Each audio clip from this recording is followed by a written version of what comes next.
La pagina degli spettacoli, ora un finanziamento dedicato ai prodotti audiovisivi in lingua friulana, è la novità presentata oggi dal Centro per le Arti Visive del Visionario in occasione del lancio del primo bando per l'anno in corso del Fondo per l'Audiovisivo del Friuli Venezia Giulia. C'era per noi Monica Nardini. Presentato un nuovo finanziamento dedicato ai prodotti audiovisivi in lingua friulana in collaborazione tra Arlef e Fondo per l'Audiovisivo del Friuli Venezia Giulia. Per che cosa si caratterizza questa misura? Si caratterizza con la voglia di incentivare le produzioni audiovisive che usino la lingua friulana. Noi abbiamo nel corso dei nostri ormai 15 anni di attività finanziato delle opere realizzate in lingua friulana.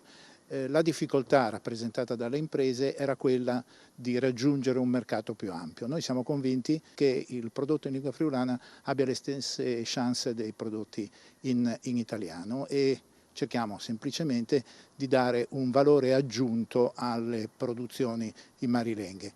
Ovviamente i criteri di scelta delle opere rimangono gli stessi, cioè rimangono quelli che il fondo applica ormai da 15 anni, e cioè la qualità del prodotto. Ricordiamo quante sono le risorse a disposizione.